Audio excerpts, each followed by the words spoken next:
الرحمن الرحیم۔ ایک گمنام خط آیا جس میں کچھ اعتراض واہی تباہی لکھا تھا۔ حضرت نے فرمایا کہ جوابی تو ہے نہیں جس کے جواب لکھنے کی ضرورت ہو، اس کو علیحدہ رکھنے پڑھنے کی بھی ضرورت نہیں۔ ایک تو اس نے لایانی حرکت کی اور ایک میں لایانی حرکت کروں کہ اس کو سنوں اور خام خواہ اپنا جی خراب کروں۔ چنانچہ بلا سنے ردی میں رکھوا دیا۔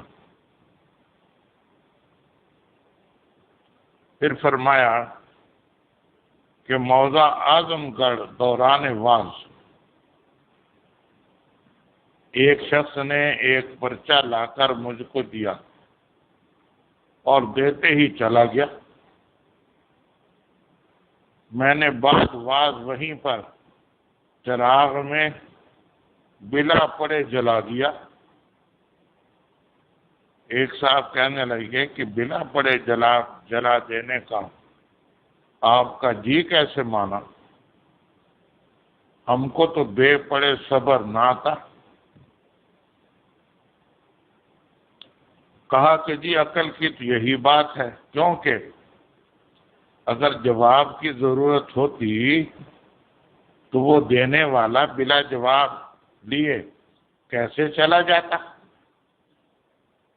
پھر میرے پڑھنے کی کیا ضرورت تھی؟ کیونکہ نہ معلوم اس میں گالیاں لکھی تھی یا نہ جانے کیا بلا لکھی ہو۔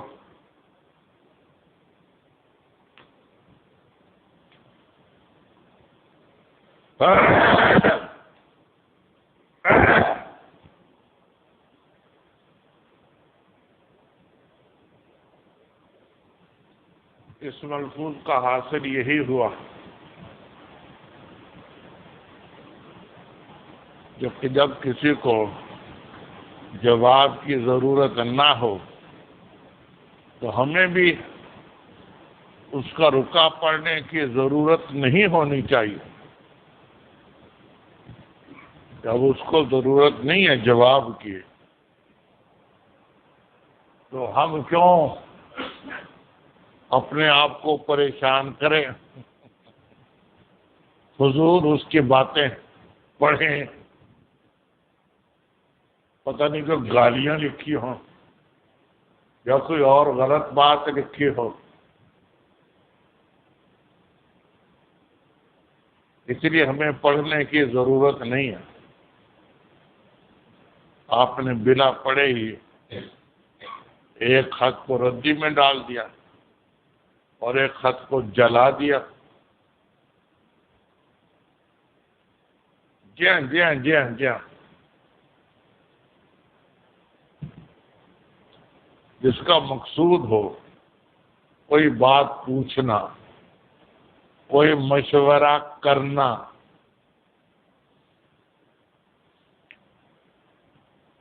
تو وہ انتظار کرتا ہے کہ جس کو رکا دیا ہے وہ پڑھ لے، پڑھ کر جواب دے دے، میں جواب سن لوں، اس پر عمل کر لوں۔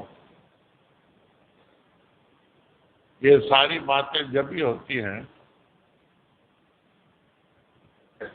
جبکہ اس کو کچھ پوچھنا مقصود ہو۔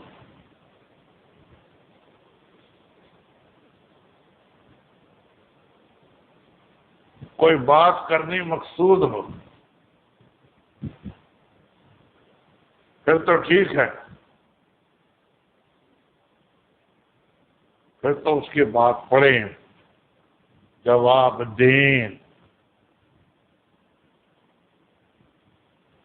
لیکن جب اس کا مقصود جواب لینا نہیں ہے تو ہم کیوں مفت میں اپنے آپ کو تکلیف میں ڈالیں؟ ہم کیوں خط پڑھیں؟ ہمیں کیا ضرورت ہے حق پڑھنے کی؟ جی ہاں جی ہاں جی ہاں، من حسن اسلام المرء ترکہ ما لا یعنی، حدیث شریف میں آ گیا من حسن اسلام المرء ترکہ ما لا یعنی، کہ انسان کے اسلام کی خوبی یہ ہے کہ وہ فضول بات کو چھوڑ دے، نہ فضول گفتگو کرے، نہ فضول سفر کرے، نہ فضول کام کرے، ان سب میں وقت ضائع ہوگا۔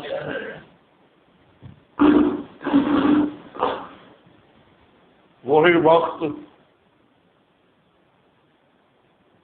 وہ نیکی میں لگائے، اعمال صالحہ میں لگائے، ذکر میں لگائے، تلاوت میں لگائے، نفلی نماز میں لگائے۔ یہ 3 اعمال صالحہ ایسے ہیں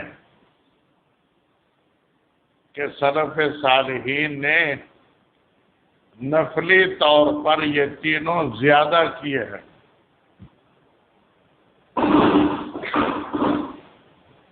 نفلی طور پر یہ تینوں زیادہ کیے ہیں۔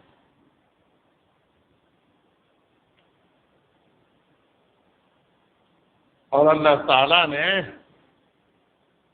ان تینوں کاموں کو ایک ہی آیت میں ذکر بھی فرما دیا۔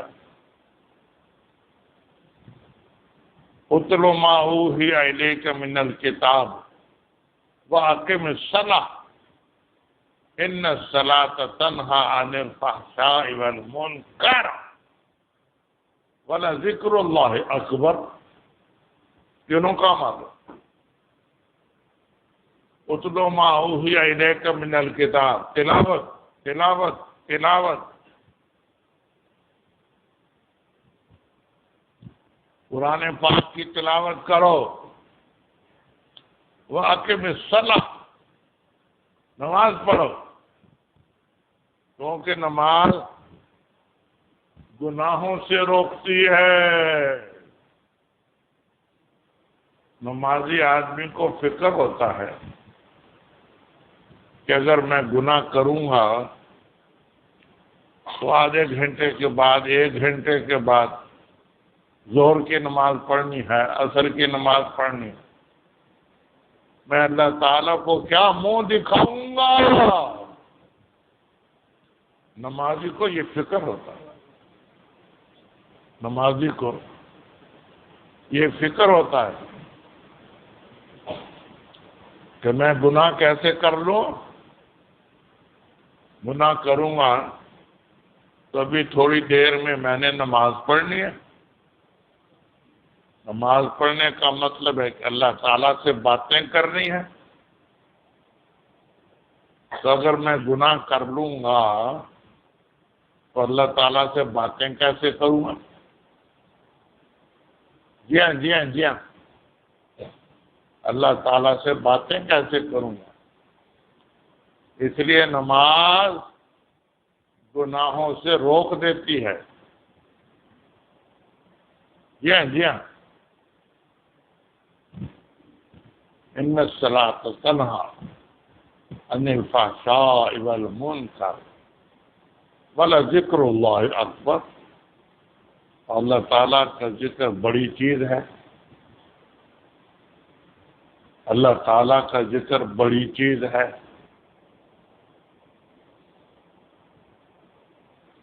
تو سلف صالحین نے نفلی طور پر یہی 3 عبادتیں زیادہ کی ہیں: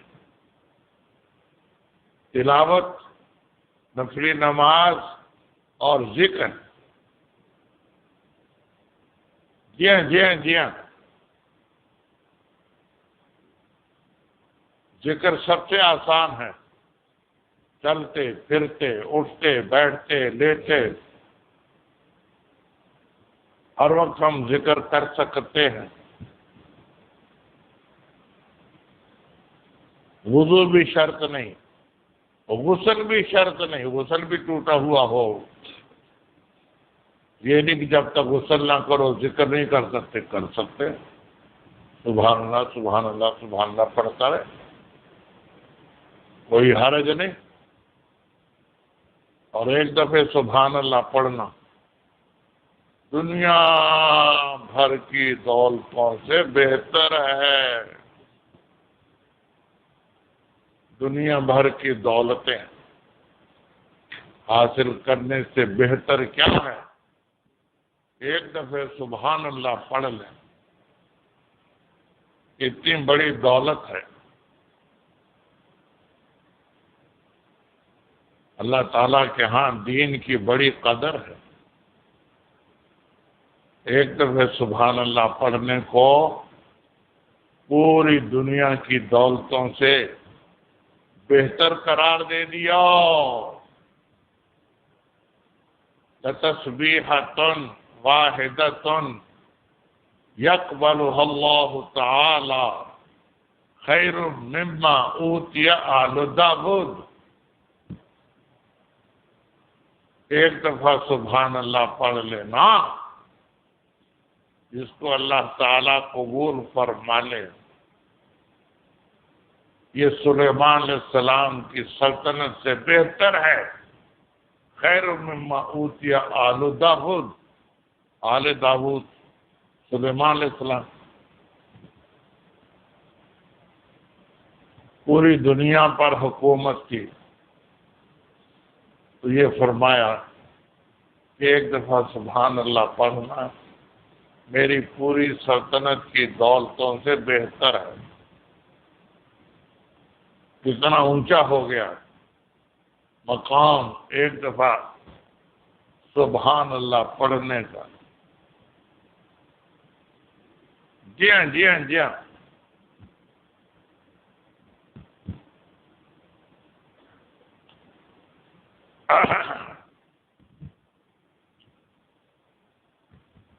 اور پھر کلمہ شریف تو اس سے بھی اونچا ہے. افضل الذکر لا الہ الا اللہ. تمام ذکروں میں اونچا ذکر کیا ہے؟ کلمہ طیبہ لا الہ الا اللہ. یہ تمام اذکار میں اونچا ہے. ذکر کا اتنا اونچا مقام. اور دنیا کی دولتوں کا کوئی درجہ نہیں. دنیا کی دولتوں کا کچھ بھی درجہ نہیں. حدیث شریف میں آتا ہے کہ اگر ساری دنیا اللہ تعالی کے ہاں ایک مچھر کے پر کے برابر بھی ہوتی، پوری دنیا کی دولتیں اگر ایک مچھر کے پر کے برابر، مچھر نہیں پر اس کا، مچھر کے پر کے برابر بھی ہوتی تو کافر کو پانی کا ایک گھونٹ بھی نہ ملتا. کافر کو جو اللہ تعالیٰ کا دشمن ہے اس کو پانی کا ایک گھونٹ بھی نہ ملتا. کب؟ جبکہ دنیا کی دولت ساری ایک مچھر کے پر کے برابر بھی ہوتی. والوں کوئی درجہ ہی نہیں ہے، کوئی درجہ نہیں ہے دنیا کی دولتوں کا. دین کی دولت چھوٹی سے چھوٹی، پوری دنیا سے بڑھ کر. اور دنیا کی دولتیں جبکہ دین مقصود نہ ہو، دنیا ہی مقصود ہو تو مچھر کے پر کے برابر بھی نہیں. یہ مقابلہ ہے دنیا کے کاموں کا اور دین کے کاموں کا۔ دنیا کا کام بہت گھٹیا اور دین کا کام بہت اونچا، اس لیے ہمیں اپنی زندگی دین کے کام میں گزارنی چاہیے۔ اس لیے ہمیں اپنی زندگی دین کے کام میں گزارنی چاہیے، دن رات نیکی، دن رات نیکی، دن رات نیکی۔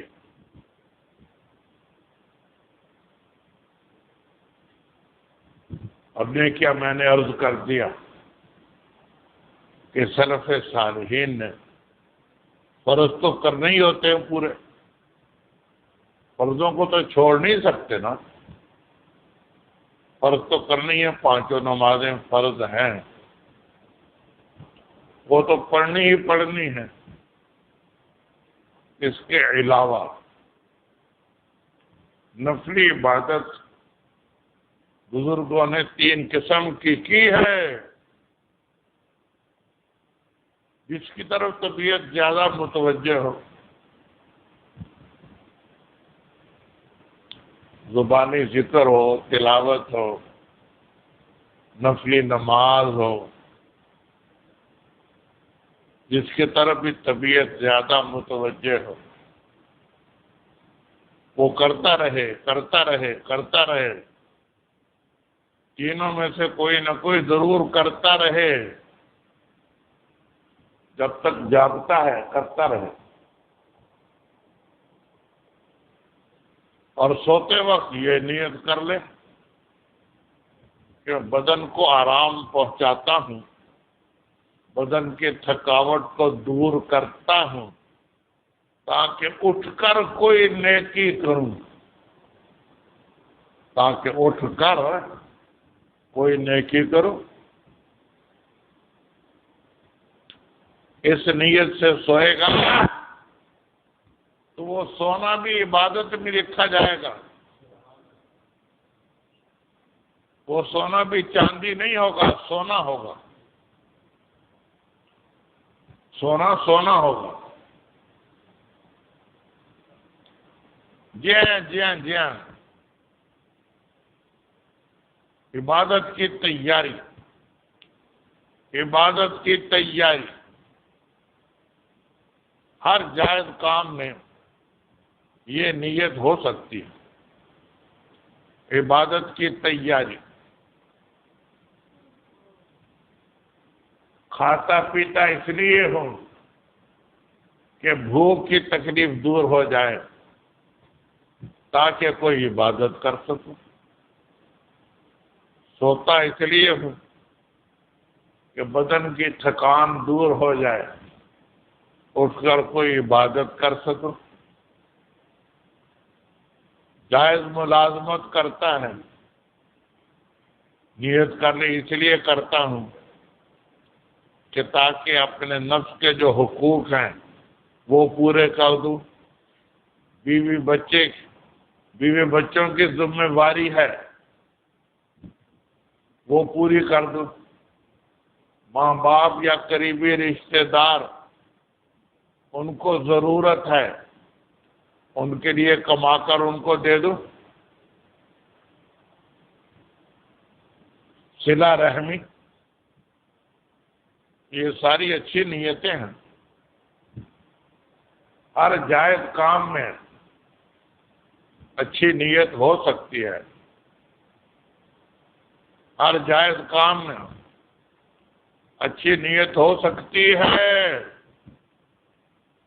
اس لیے یہ بھی ہو جائے گا ایسا ہی جیسا کہ ارشاد فرمایا نبی پاک صلی اللہ علیہ وسلم نے، تنام عینایا ولا ینام قلبی، تنام عینایا ولا ینام قلبی، میری آنکھیں سوتی ہیں، میرا دل نہیں سوتا۔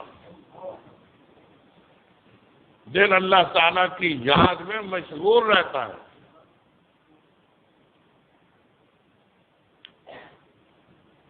ہم یہ تو نہیں کر سکتے کہ ہمارا دل بھی بیدار رہے،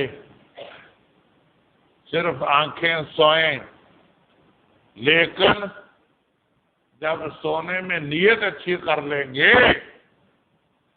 تو وہ سارا سونا عبادت میں لکھا جائے گا، وہ سارا سونا سونا بن جائے گا، چاندی نہیں رہے گا، سونا بن جائے گا. اس لیے تنام و عینایا ولا ینام و قلبی پر بھی عمل ہو جائے گا. لقد کان لکم فی رسول اللہ اسوۃ حسنہ، تمہارے لیے نبی پاک صلی اللہ علیہ وسلم میں اچھا نمونہ ہے. تو اچھا نمونہ اختیار کرنے کے لیے ہم یہ بھی حاصل کر سکتے ہیں، لا تنام عینایا ولا ینام قلبی، میری آنکھیں سوتی ہیں، میرا دل نہیں سوتا. دل اللہ تعالیٰ کی یاد میں مشغول رہتا ہے. اس پر بھی ہم عمل کر سکتے ہیں کہ سونے میں نیت اچھی کر لیں، بس سونے میں نیت اچھی کر لیں تو 5 گھنٹے 6 گھنٹے 7 گھنٹے سوئیں گے، وہ نیکی میں لکھا جائے گا. کیونکہ ہم نے یہ نیت کی ہے کہ بدن کی تھکاوٹ دور کرتا ہوں تاکہ اٹھ کر کوئی نیکی کر سکوں، تاکہ اٹھ کر کوئی نیکی کر سکوں. اس نیت کے کرنے کی وجہ سے وہ سارا سونا نیکی میں لکھا جائے. اس لیے گناہ تو بالکل نہ کرے، اچھے کام کرے یا جائز کام کرے.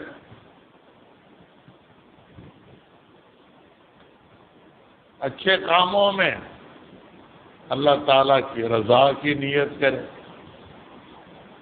اور جائز کاموں میں عبادت کی تیاری کی نیت کرے. تو پھر 24 گھنٹے عبادت میں گزریں گے، 24 گھنٹے عبادت میں گزریں گے. جی ہاں جی ہاں جی ہاں. اس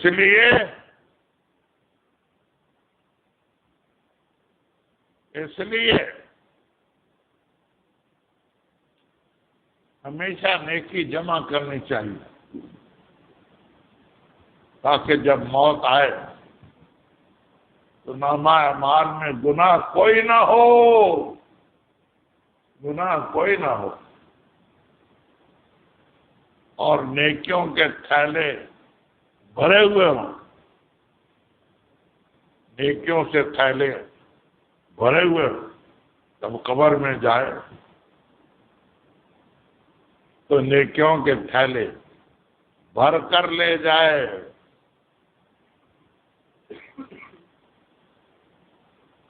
تاکہ فرشتے نیکیاں دیکھ کر سمجھ جائیں یہ تو بڑا نیک آدمی ہے، اس سے کیا سوال کریں، اس سے کیا سوال کریں. احتیاطاً یہ شعر بھی 3 یاد کر رہے ہیں جن میں قبر کے سوالوں کا جواب ہے. عمر نصفی جن کی کتاب ہے عقائد، اس کی شرح ہے علامہ تفتازانی کی، جس کو شرح قائد کہتے ہیں، جو درسی ہے، پڑھائی جاتی ہے 8 سالہ نصاب میں، شرح قائد۔ تو علامہ عمر نصفی جب فوت ہو گئے تو کسی نے خواب میں پوچھا، حضرت کیا حال ہوا؟ فرمایا کہ فرشتے آئے تھے، فرشتے آئے تھے،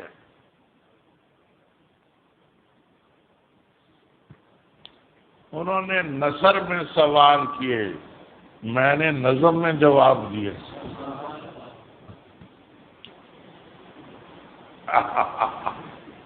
فرشتوں نے تو نثر میں سوال کیے، میں نے نظم میں جواب دیے۔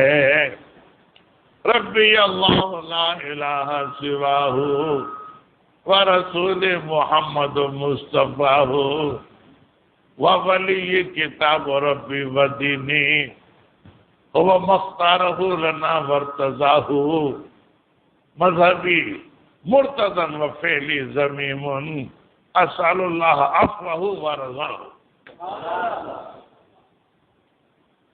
یہ 3 شعر یاد کر لیجئے، قبر میں جواب دینا آسان ہو جائے گا۔ نیکی بھی کریں، یہ نہیں کہ نیکی نہ کریں، نیکی بھی کریں،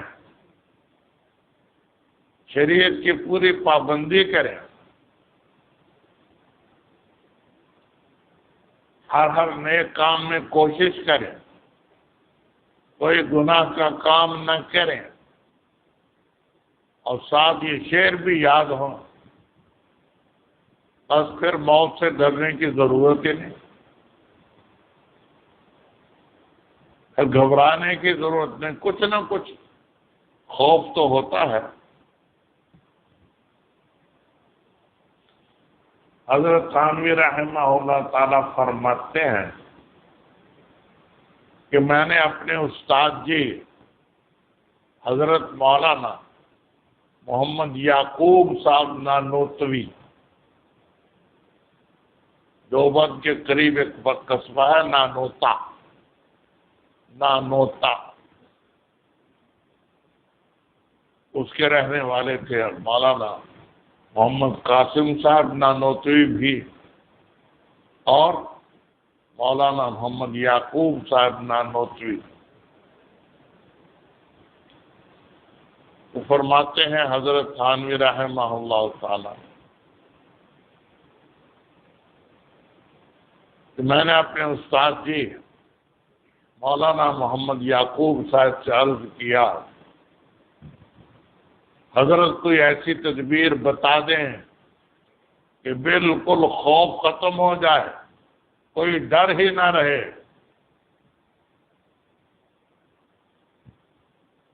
اور میں کافر ہونا چاہتے ہو، کافر ہونا چاہتے ہو، کیونکہ ایمان تو ہوتا ہے بین الخوف والرجاء، الایمان بین الخوف والرجاء، ایمان میں خوف بھی ضروری ہے، رجاء یعنی امید بھی ضروری ہے، دونوں ضروری ہیں۔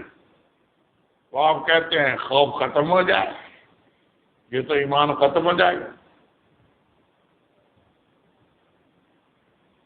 البتہ یہ ضرور ہے کہ جوانی میں خوف غالب ہو، زیادہ خوف ہو، تاکہ گناہوں سے بچ سکے، اور بڑھاپے میں امید غالب ہو، خوف بھی ہو لیکن امید غالب ہو، تاکہ آخرت کا شوق ہو۔ تو غالب تو کر سکتے ہیں، جوانی میں خوف غالب، بڑھاپے میں امید غالب، لیکن دونوں میں سے کسی کو ختم نہیں کر سکتے۔ ختم کریں گے تو ایمان ہی ختم، دونوں ہونے چاہیے، امید بھی اور خوف بھی۔ اللہ تعالی ہمیں دونوں نصیب فرمائے، دونوں نصیب فرمائے، دونوں نصیب فرمائے.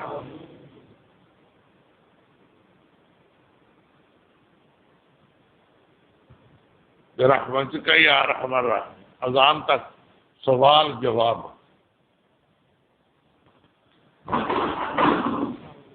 وعلیکم. آمین. وعلیکم. آمین. وعلیکم. آمین.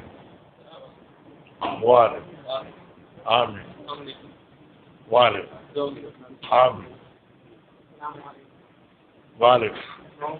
الرحمن